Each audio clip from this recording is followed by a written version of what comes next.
السلام علیکم پیارے بچوں، میں ہوں آپ کی ٹیچر تطہیر فاطمہ، اور آج ہم کرنے والے ہیں اردو قاعدہ کا تیسرا قدم۔ آج ہم سیکھیں گے باری حروف اور مصوتے۔ چلیے شروع کرتے ہیں۔ باری حروف۔ بچوں، کچھ حروف ایسے ہوتے ہیں جنہیں ہم زور سے یا باری آواز میں بولتے ہیں، انہیں ہم کہتے ہیں باری حروف۔ آج ہم پڑھیں گے باری حروف۔ اب باری حروف کو ان کے مصوتوں کے ساتھ ملا کر پڑھتے ہیں۔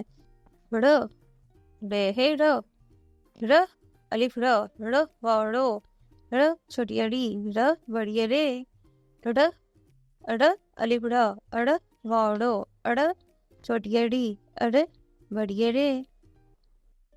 کاف کھ، کھ الف کھ، کھ و کھو، کھ چھوٹی کھی، کھ بڑی کھے۔ گ، گ الف گا، گ و گو، گ چھوٹی گی، گ بڑی گے۔ ل، ل الف ل، ل و لو، ل چھوٹی لی، ل بڑی لے۔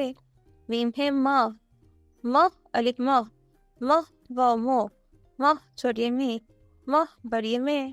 ن، نون ہے ن، ن، ن الف ن، ن و نو، ن چھوٹی نی، ن بڑی نے۔ آج ہم نے سیکھا پیارے بچوں باری حروف۔ حرف اور ہے مل کر نئی آوازیں بناتے ہیں جنہیں ہم مصوتے کہتے ہیں، اور مصوتے اور حروف بھی کہتے ہیں۔ پیارے بچوں، شاباش، آج آپ نے بہت ہی اچھا پڑھا ہے۔ اب ملتے ہیں ہم اپنی اگلی ویڈیو میں۔